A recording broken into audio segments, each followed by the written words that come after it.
வாழ்க வளமுடன். ஹாய் சகோஸ். இதயம் மீட்டும் மெல்லிசை போல உங்கள் மனதை மயக்கப் போகும் எழுத்தாளர் தீபா பாபு அவர்களின் கற்பனை சிதறல்களுக்குள் நம் பயணத்தை தொடங்கலாமா? அத்தியாயம் 10. மன்மத் கூறிய விஷயத்தை சற்றும் ஜீரணிக்க முடியாமல் தடுமாறிய அலமேலு கண்களை இருட்டுவது போல், மயக்கம் வருவது போல் என பதற்றத்தில் தன் உடலில் என்னென்னமோ மாற்றங்கள் நிகழ்வதை உணர்ந்தவர் கீழே விழாமல் இருக்க அவன் முழங்கையை கெட்டியாக பிடித்துக் கொண்டார். முகத்தில் வியர்வை அரும்ப அதிர்ச்சியோடு அவன் முகம் பார்த்தவர், நீ என்னப்பா சொல்ற? அவவும் மனைவியா? நீ அவ கழுத்தை தாலி கட்டிட்டியா என்றார். இன்னமும் அதை நம்ப முடியாதவராக. எதையோ தீவிரமாக சிந்தித்துக் கொண்டிருந்த மனு எதற்கும் அலட்டிக் கொள்ளாமல் மிகவும் இயல்பாக அவரிடம் கொட்டினான். என்னடா ரொம்பவும் சாதாரணமா ஊன்னு சொல்ற? எனக்கு இதை கேட்கும் போதே படப்படான்னு வருதுடா. எப்படி அவ கழுத்துல போய் தாலி கட்டின? கடவுளே என்று அவர் திணறலுடன் தன் நெஞ்சை நீவி விட்டுக் கொள்வதை பார்த்து அந்த அசாதாரண சூழ்நிலையிலும் அவனையும் அறியாமல் உதட்டில் புன்னகை மலர துடித்தது. மனுவிற்கு நன்றாகவே தெரியும், பாட்டிக்கு தன்னவளை கண்டாலே ஆகாது என்று. அவளின் துரு பழக்கமும் துடுக்க பேச்சும் என நெறிமதியை பார்த்தாலே வேப்பங்காயை வென்றவர் போல முகத்தை சுளித்துக் கொள்வார் அவர். மற்ற யார் மூலமாக இந்த பிரச்சனையை சரி செய்ய முயன்றாலும் இவர் மதியை ஏற்றுக்கொள்ள மறுத்து ஏதாவது ஒரு விஷயத்தில் நிச்சயமாக முட்டுக்கட்டை போடுவார். அதனால் உறவுகளுக்குள் ஏற்படும் பல்வேறு சங்கடங்களை தவிர்க்க வேண்டும் என்றால் இருக்கின்ற ஒரே வழியாக இவரைத்தான் இதில் உள்ளே இழுத்து விட வேண்டும். இவருடைய அகங்காரத்தை தூண்டும் விதமாக என்னிடம் இருக்கின்ற அந்த ஒரு விஷயத்தை மட்டும் வெளியே சொல்லிவிட்டேன் என்றால் போதும். பிறகு இவர் தன்னால் பொங்கி எழுந்து எனக்கு சாதகமாக அனைத்தையும் நடத்தி முடித்து விடுவார் என்று ஆணித்தரமாக நம்பி தன் திரு விளையாடலை தொடங்கினான் மன்மத். முகத்தை இறுக்கமாக வைத்துக் கொண்டவன், உங்களுக்கு படபடப்பா இருக்கிறதுனால மட்டும் உண்மை மாறிடாது பாட்டி என்றான் அழுத்தமாக. தேவையில்லாம அந்த அடங்காப்படி களத்தில் தாலி கட்டிட்டு பிரச்சனையை கிளப்பி விட்டுட்டு இங்க என்கிட்ட வந்து இதெல்லாம் நல்லா வக்கனையா பேச நீ என முறைத்தார் அலமேலு. அவரை கோபமாக பார்த்தவன், உங்கள்கிட்ட வந்து எங்களை சேர்த்து வைக்க சொல்லி நான் எந்த பஞ்சாயத்துக்கும் நிக்கல, விடுங்க, என் வாழ்க்கையை நான் பாத்துக்கிறேன். உங்களுக்கு என்னால எந்த கஷ்டமும் நேர வேண்டாம், நான் ரூமுக்கு போறேன் என விடுக்கென்று மொழிந்து விட்டு தோட்டத்து வாசல் வழியாகவே அங்கிருந்து வேகமாக வெளியேற முயன்றான் அவன். அடே நில்லுடா, இப்பெல்லாம் உனக்கு ரொம்ப தான் கோவம் வருது என அதட்டி அவன் கையை பற்றி தன் அருகில் இழுத்து நிறுத்தி கொண்டவர் மதியின் நினைவில் ஆயாசமாக ஒரு பெருமூச்சு விட்டுக் கொண்டார். சரி, எப்ப எங்கே அவளை கல்யாணம் பண்ணிக்கிட்ட? அந்த ரோஜாக்காரி எப்படி அதுக்கு ஒத்துக்கிட்டா? இதையே வீட்டுல உள்ளவங்கள்ட்ட சொல்லாம மறைச்சு வச்சிருக்கீங்க? ஆமா, அவ வீட்டுல உள்ளவங்களுக்கு இது தெரியுமா என்றார் பேரனிடம் கூர் பார்வையாக. எங்க 2 பேரை தவிர வேற யாருக்கும் இந்த விஷயம் தெரியாது. அதான் பேரன் பொண்டாட்டிக்கு மாப்பிள்ள பாக்குதவன் பாட்டி என்று நவநீதத்தை பார்த்து தன் தோளில் ஒருமுறை வேகமாக நுடித்துக் கொண்டார் அலமேலு. அவரின் கடுப்பை பார்த்து வெடித்த சிரிப்பை இதழ்களுக்குள் இடையே அழுத்தமாக போட்டிக் கொண்டவன் பற்களை அழுந்த கடித்து மேலே முகத்தில் இறுக்கத்தை பரவ விட்டுக் கொண்டான். அப்புறம் என்ன நடந்துச்சு? முழு விவரத்தையும் சொல்லு என்றார் அவர் அதிகாரமாக. இங்க பாருங்க பாட்டி, யார் முன்னாடியே குற்றவாளியா நின்னுக்கிட்டு என் செயலுக்கான காரணங்களை விளக்கி சொல்லிட்டு இருக்கிறது எனக்கு பிடிக்கவே பிடிக்காத விஷயம். அது உங்களுக்கு நல்லாவே தெரியும். அது 1.5 வருஷத்துக்கு முன்னாடவே நீங்க உணர்ந்திருப்பீங்க. அதனால தேவையில்லாம முடிஞ்சு போனதை பத்தி பேசி தோண்டி திருவாம இந்த பேச்சைத்தோட அப்படியே விட்டுடுங்க. இதுக்கு மேல அவளை எப்படி என்னோட சேர்த்து வைக்கிறது மட்டும் யோசிங்க என பதிலுக்கு தன் அழுத்தத்தை காட்டினான் பேரன். சேர்த்து வைக்கணுமா? உள்ளிருக்கும் சங்கடத்தில் அவஸ்தையுடன் புழுவென நெளிந்தபடி சில்லிட்ட விரல்களை ஒன்றோடொன்று பிணைத்துக் கொண்டு நவநீதத்தின் அருகில் தன்னை சமன்படுத்திய வண்ணம் அமர்ந்திருந்த நெறிமதியை வெறுப்புடன் அளவிட்டவர் சட்டென்று நினைவு வந்தவராக அவளின் கழுத்தை உற்று பார்த்தார். கட்டியிருந்த புடவைக்கு பொருத்தமாக கல் நகைகளை அணிந்திருந்தவளின் சங்கு கழுத்தில் தனது கோர் விழிகளால் திருமாங்கல்யத்தை தேடி தோற்றவர், எங்க கழுத்துல தாலியே காணமே? திருடி டிவியில வர்றவங்க மாதிரி ரவிக்கக்குள்ள தாலியை மறைச்சு வச்சுட்டாளா என்று தனக்குத்தானே கேள்வி எழுப்பிக் கொண்டார்.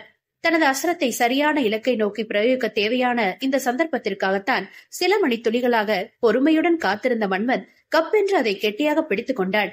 பாட்டியின் மனதில் மிக தெளிவாக சட்டென்று பதியுமாறு அழுத்தம் திருத்தமாக அவன் மொழிந்த வார்த்தைகளை கேட்டு உண்மையில் அவர் பதறி போய்விட்டார்.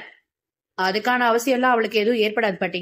ஏன்னா நான் தாலி கட்டின அடுத்த நிமிஷமே அவதான் அதை காட்டி தரையில வீசி அடிச்சு போயிட்டாளே என்றவனின் முகம் நிஜத்திலுமே ஆத்திரத்தினாலோ அவமானத்தினாலோ சிவந்து போனது. பேரனின் வார்த்தைகளில் ஒரு முழு நிமிடம் மூச்சடைத்து நின்று விட்ட அலமேலு, தாலிய கலட்டி எரிஞ்சிட்டாளா? என்ன திமிர அவளுக்கு என அதிர்ச்சியுடன் முணுமுணுத்தவர் அடுத்த நொடி கொதிக்கும் எரிமலையாக கோபத்தில் வெடித்து சிதறினார். பழமையில் ஊறி போனவருக்கு அவள் தாலியை அலட்சியப்படுத்தியது ஒரு புறம் ஆத்திரத்தை கிளப்பியது என்றால், மற்றொரு புறம் தன் பேரனை இந்த அளவிற்கு அவமானப்படுத்துவதற்கு அவளுக்கு எவ்வளவு திமிர் இருக்க வேண்டும் என்கிற ஆங்காரம் வேறு உள்ளுக்குள் அதிகமாக கிளர்ந்தெழுந்தது. நான் இதுக்குதான்டா பயந்தேன், இந்த மாதிரி ஒரு இவ என்று பல்லை கடித்து தன்னை கட்டுப்படுத்திக் கொண்டவர், நம்ம குடும்பத்துக்கு இவ வேணான்னு நினைச்சேன், கடைசியில விதி உன் வாழ்க்கையை இப்படி இவளோட முடிச்சு போட்டுருச்சே. சரி, இதுக்கு மேல இவளை இப்படியே விடக்கூடாது. இன்னைக்கே உன் அம்மா வீட்டுல எல்லாரையும் ஒண்ணு கூட்டி இதுக்கு ஒரு முடிவு கட்டுறேன். உன் கையால தாலி கட்டிக்கிட்டவ அவ கழுத்துல வேற எவனோட தாலியோ நான் ஏற விட மாட்டேன். என்ன நினைச்சிட்டு இருக்கா இவ? போதும், நீ அவமானப்பட்டது, எல்லாமே போதும். அவளை நம்ம வீட்டுக்கு இழுத்துட்டு வந்து அடக்கி உட்கார வைக்கிறேன் பாரு என தனக்குள் சூளுரைத்துக் கொண்டாள் அலமேலு. உங்களால அது முடியுமா பாட்டி? அவளிடம் முயற்சி செய்துதான் பாருங்களேன் என்று தன்னவளின் குணம் அறிந்தவன் சில நிமிட வழக்கமாக உள்ளுக்குள் சத்தமில்லாமல் நகைத்துக் கொள்ள அவனின் பார்வை மட்டும் திரும்பவும் இயல்பாக அவளிடம் சரண் புகுந்தது. அந்த நேரம் உறவினரின் கேள்வி ஒன்றுக்கு வரவழைக்கப்பட்ட சிறு புன்னகையுடன் பதிலளித்துக் கொண்டிருந்தவளின் பார்வையோ இவனிடம் இல்லை. சட்டென்று சுதாரித்த மடு, ஆனாலும் அவளை முழுவதுமாக நம் கட்டுப்பாட்டிற்குள் கொண்டு வருவதற்குள் இவர் ஏதாவது அவளை அதட்டுகிறேன் பேர்வழி என அதிகாரம் செய்து இருக்கின்ற சூழ்நிலையை இன்னமும் மோசமாக்கி விடாமல் கவனமாக பார்த்துக் கொள்ள வேண்டும் என்று வேகமாக அலமேலுவிடம் பேசினான். பாட்டி, இங்க நீங்க இன்னொரு விஷயத்த கவனத்துல வச்சுக்கணும் என அவரிடம் பேடிகை போட்டான். என்னப்பா? மதியின் கழுத்தில் நான் தாலி கட்டிவிட்டேனே என்கிற கோபத்தில் கொஞ்சம் நேரமாக நம்மை அதிகாரம் செய்தவர் என்னை அவள் அலட்சியப்படுத்தி விட்டாள் என்பது தெரியவும் மீண்டும் பாசத்தில் உருகுகிறாரே என முறுவளித்தான். என்னப்பா சிரிக்கிற? இல்ல, பழையபடி வார்த்தையில அப்பா திரும்பிடுச்சு, நம்ம பாட்டிக்கு நம்ம மேல இருக்க கோவம் போயிடுச்சு போல இருக்குன்னு நினைச்சு சிரிச்ச என்ற இம்முறை நன்றாகவே புன்னகைத்தான் மன்வன். ஓ மேல கோவப்பட்டு என்னடா ராஜா ஆப்போது? உன்னோட வாழ்க்கை இப்படி அடுத்தவங்க கையால சீரழியுதே, அதை நினைச்சுதான் எனக்கு வருத்தமா இருக்கு என்றார் அவர் வேதனையுடன். முகம் கனிய அவரை தோளோடு அணைத்துக் கொண்டவன், பாட்டி, மதி நம்ம வீட்டுக்கு அடங்குறவளா இருக்கணும்னு நீங்க நினைக்கிறீங்களா, இல்ல என்ன சந்தோஷமா வச்சுக்கணும்னு நீங்க நினைக்கிறீங்களா என்று அவரிடம் நிதானமாக கேள்வி கேட்டான். இது என்னப்பா கேள்வி? எனக்கு உன்னோட சந்தோஷம் தான்ப்பா முக்கியம். அப்போ அவளை அடக்கணும்னு நினைக்காதீங்க. அன்னைக்கு எனக்கும் அவளுக்கும் இடையே நடந்தது ஒரு காரசாரமான வாக்குவாதத்துல நான் தான் கோவப்பட்ட அவ மேல கழுத்துல கட்டாயமா தாலியை கட்டிட்டேன். அதுல முத தப்பு என்னோடதுதான். அதனால அந்த கோபத்துலதான் அவளுமே எதையுமே முன்னாடி பின்னாடி யோசிக்காம திருப்பி எனக்கு கொடுக்கற பதிலடியா விளையாட்டா தாலியை கட்டி எரிஞ்சிட்டா. நானும் அதுக்கப்புறம் அவள்கிட்ட எப்படி ரியாக்ட் பண்றதுன்னு ஒண்ணுமே புரியாம உடனடியா ஊருக்கு கிளம்பி வந்துட்டேன். ஆனா இந்த 6 மாசத்துல நான் ஒரு தெளிவான முடிவுக்கு வந்திருக்கேன். என்னால நிச்சயமா மதியோட சந்தோஷமா வாழ முடியும் பாட்டி. அந்த அபார நம்பிக்கை எனக்கு இருக்கு. அவளை என்னோட சேர்த்து வைக்கிறதுக்கு மட்டும் நீங்க தான் ஏதாவது நடவடிக்கை எடுக்கணும். ஆனா அவளோட நீ எப்படி சந்தோஷமா வாழ முடியும்? அவதான் உன் மேல கோபமா இருக்காளே, கொஞ்சம் கூட நீ கட்டிய. பாட்டி பாட்டி என்று அழைத்தவாறே அவரின் தோள்கள் இரண்டையும் அழுத்தமாக பற்றி கொண்டவன், அவ ஒரு வீம்பு பிடிச்சவ பாட்டி, ரொம்பவும் வரட்டு பிடிவாத அதிகம். அவளை அவ வழியில போய் தான் எனக்கு ஏத்த மாதிரி என்னால மாத்த முடியும். நேத்து அவளை நேர்ல பார்த்ததுக்கு அப்புறம் எனக்கு அந்த நம்பிக்கை ரொம்பவே அதிகமாயிடுச்சு. என்ன நேருக்கு நேரா பார்க்கவே ரொம்பவும் தடுமாறா, பயப்படுறா அவ. அன்னைக்கு கோவத்துல அந்த மாதிரி செஞ்சுட்டு இன்னைக்கு அதற்காக குற்ற உணர்வுல தவிக்கிறான்னு நிச்சயமா அவ மனசு எனக்காக மாறும் தானே. நீங்க தைரியமா தேவைப்படுற நடவடிக்கை இறங்க, நான் அவளை பாத்துக்கிறேன் என்று அவரை முடுக்கி விட்டான். சரி என பெருமூச்சு விட்டுக் கொண்டவர், ஆனாலும் அவ செஞ்ச காரியத்தை நான் என்னைக்கு மன்னிக்க மாட்டேன் என்றார் திருப்பி அவளை முறைத்தபடி கோபமாக. லேசாக சிரித்துக் கொண்டவன், சரி வேணாம், அதுக்காக அவள்கிட்ட கோபத்தையும் காமிக்க கூடாது, எனக்காக பிளீஸ் என்று சிறு கெஞ்சலுடன் கண்களை சுருக்கியபடி அவரின் கைகளை பற்றி கொண்டார். பேரனின் செய்கையில் தானும் உருவளித்தவர் வாஞ்சையுடன் நம் கன்னத்தை வருடி, உன் முகத்துல உள்ள புன்னகைய அவ என்னைக்கு வாடாம பாத்துக்கிட்டா அவளை நான் எதுவும் சொல்ல மாட்டேன், இல்லன்னா நிச்சயம் திட்டதான் செய்வேன் என்று வீம்பாக உதடுகளை அழுந்த மூடிக்கொண்டார். வீட்டிற்குள் நிறைமதியை என் மனைவியாக அழைத்து வருவதன் மூலம் ஒரே உரையில் 2 கத்தையை சொருகி வைக்கப் போகிறேன் நான். இளங்கன்று பயமறியாது என்பதற்கேற்ப அவளும் எதற்கும் அசரமாட்டாள். பாட்டியும் நாம் தான் வயதில் மூத்தவர் என்று தன் பிடியில் உறுதியாக நிற்பார். ஆக மொத்தம் வீட்டு பெண்களில் இவர்களின் இடையே பரிதாபமாக மாட்டிக்கொண்டு நிற்கப் போகும் ஒரே ஜீவன் என் அம்மாவாகத்தான் இருக்கப் போகிறார்கள். ரொம்பவும் பாவம் என நளினியின் நினைவில் உள்ள முருகியவன் அடுத்த நிமிடம், என்ன இருந்தாலும் இவள்தான் உங்கள் மருமகள் என்றால் போது அவர் எதற்கும் தயங்காமல் உடனே கண்டிப்பாக ஒத்துக்கொண்டு விடுவார் என்று புன்னகையுடன் எண்ணிக் கொண்டான். நவநீதத்துடன் அமர்ந்திருந்தாலும் நிறைமதியின் கண்ணும் கவனமும் மன்வந்தின் மீதே ஒருவித பதற்றத்துடன் அவ்வப்பொழுது பாய்ந்து கொண்டிருக்க அலமேலு அவனிடம் எழுந்து செல்லும் பொழுதே இவன் லேசாக கலவரமடைய ஆரம்பித்தாள். இருந்தாலும் அவன் மீது தற்காலிகமாக தோன்றிய ஏதோ ஒரு குருட்டு நம்பிக்கையில் நடந்த பிரச்சனையை பற்றி அவன் அவரிடம் எதுவும் கூற மாட்டான் என்று இவள் கொஞ்சம் தளரும் வேளையில் இடையே ஒருமுறை வேகமாக இவள் பக்கம் திரும்பி இவளை நன்றாக உறுத்து விழித்தார் அவர். படக்கென்று விழிகளை திருப்பிக் கொண்டவள், என்னது அந்த கிழவி எதுக்காக நம்மளை இப்படி முறைச்சு முறைச்சு பாக்குது? இவன் அவங்கள்ட்ட என்ன சொல்லிட்டு இருக்கான் என தவிப்புடன் கைவிரல்களை பிசைந்தாள். அச்சத்தில் இதயம் படபடக்க, ஒருவேளை நம்முடைய குருட்டு நம்பிக்கை பொய்யோ? நேற்றிலிருந்து அமைதியாக இருந்தவன் என்று அவனுடைய பாட்டியிடம் ஏதாவது எக்ஸ்ட்ரா விட்டு போட்டு படம் ஓட்டி நம்மை பற்றி இல்லாததும் பொல்லாததுமாக கோல் மூட்டி வைத்திருக்கிறானோ என்று பதற்றம் அடைந்தவள் விரல் நகத்தை கடிக்க வேண்டி பரபரத்த உடலை அடக்கிக் கொண்டு, எப்படா இங்கிருந்து நம்மளை விடுவாங்க என முள்மேல் அமர்ந்திருப்பவள் போன்று நுனி நாற்காலியில் எந்த நொடியில் என்னை விட்டாலும் தெரித்து ஓடிவிடுவேன் என்றதொரு தோற்றத்தில் அமர்ந்திருந்தாள் நிறைமதி. ஒரு வழியாக அந்த உறவு குடும்பம் விடைபெறும் விதமாக எழவும், பாட்டி, அம்மா எனக்கு ஒரு வேலை கொடுத்தாங்க, நீங்க கூப்பிட்டவும் அதை அப்படியே மறந்துட்டு வந்துட்டேன், நான் போய் அதை பாக்குறேன் என அவசரமாக மொழிந்து அங்கே இருந்தவர்களிடம் வேகமாக தலையசைத்து விட்டு முகேஷை தேடி சிட்டாக பறந்து சென்றாள் நம் நாயகி. அவள் சென்ற திசையை அந்த உறவு பையன் ரசனையுடன் பார்த்து கொண்டிருக்க மனமின் தேகமெங்கும் தீப்பற்றி எரிந்தது. யாரு பொண்டாட்டிய யாரா சீட்டடிக்கிறது? பக்கத்துல வந்தேன்னு வச்சுக்கோயேன், மூக்குல ஓங்கி ஒரு குத்து விட்டு உன் உடம்புல ரத்தம் பார்க்காம விட மாட்டேன். கல்யாண மண்டபத்துல கலாட்டா வேணும்னு பொல்ல கஷ்ட பொறுமையா நிக்கிறேன்டா. அதை ரொம்பவும் சோதிக்காம சீக்கிரமா இங்கிருந்து ஓடி போயிடு என்றவனின் பொறுமல் அவர்களை எட்டிவிட்டதோ என்னவோ அடுத்த நிமிடம் அந்த குடும்பம் அங்கிருந்து வெளியேறி இருந்தது. இவெங்க போனா? அடங்காத ராட்சசி, நன்றாக என்னை சைட்டடித்துக் கொள்ளடா என்பது போல் அங்கே போய் அவனின் எதிரே பல்லு எழுத்துக் கொண்டு உட்கார்ந்திருக்கிறான் என்று தன்னவளை மனதிற்குள் வசி பாடியபடி வெளிகளால் சல்லடையிட்டு தேடினான் மன்வந்த். அதே நேரம், சீக்கிரவா என முகேஷின் கைப்பற்றி இழுத்துக்கொண்டு ஆட்களின் சந்தடி இல்லாத தனியிடம் தேடி கருவுள்ளியை சுழல விட்டபடி மண்டபத்தின் மறுகோடிக்கு வேக வேகமாக நடந்து கொண்டிருந்தாள் நிறைமதி. ஏ மதி, என்ன பண்ற நீ? இப்ப எதையும் பொறுமையா பேச நமக்கு நேரம் கிடையாது. எந்த நேரம்னாலும் ஏதாவது ஒரு முக்கியமான வேலைக்கு நம்ம வீட்டு ஆட்கள் நம்மளை தேடுவாங்கல்ல. அது எனக்கு தெரியும். நடக்கிறதெல்லாம் என் கையை மீறி போயிட்டு இருக்கு. உடனடியா என் பக்கத்துக்கு 4 பழம் சேர்க்கணும். இப்போ உள்ள சூழ்நிலையில ஒருத்தரை மட்டும்தான் என்னால அவசரத்துக்கு பிடிக்க முடிஞ்சது. இன்னமும் யாராவது இருந்தா ஒரு ஐடியா கொடு, அவங்களையும் நம்ம பக்கம் அழுத்துக்கலாம் என தீவிரமாக பேசிக் கொண்டிருந்தவளின் தலை மட்டும் ஒரு திசையில் இல்லாமல் 4 புறத்திலும் சுழன்று கொண்டிருந்தது. என்ன பேசுகிறாள் இவள்? அதையும் விட என்ன செய்கிறாள் என ஒன்று புரியாமல் விழித்தவன் அவளின் செய்கை கண்டு கடுப்பாகி பட்டென்று அவளின் தலையை 2 கரங்களாலும் அசையாதபடி அழுத்தமாக பிடித்துக் கொண்டான். ஆ லூசு, விடு, கழுத்து வலிக்குது. பரவாயில்ல, வலிக்கட்டும், முதல்ல விஷயம் என்னன்னு தெளிவா சொல்லு என்று முறைத்தான் இவன்.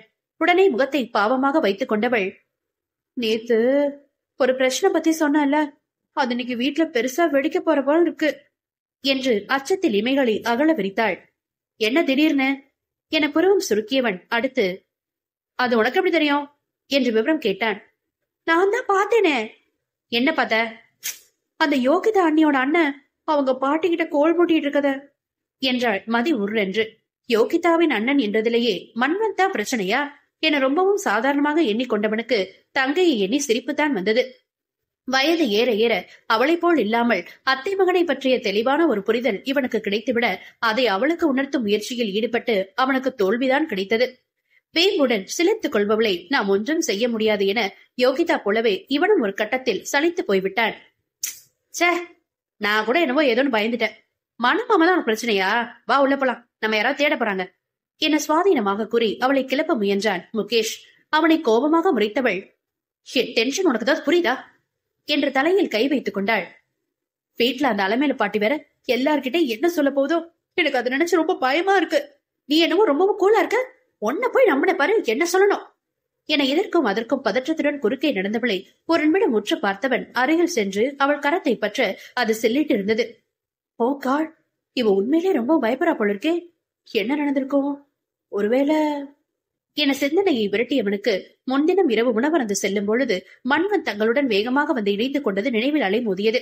தனக்குள் சில கூட்டல் கழித்தல்களை கணக்காக போட்டவன் அது தந்த விடையில் மகிழ்ச்சி அடைந்து விழிகளில் ஆச்சரியம் சுமந்து தன் தங்கையை பார்த்தான். மாமா இவளை காதலிக்கிறாரா என்ன?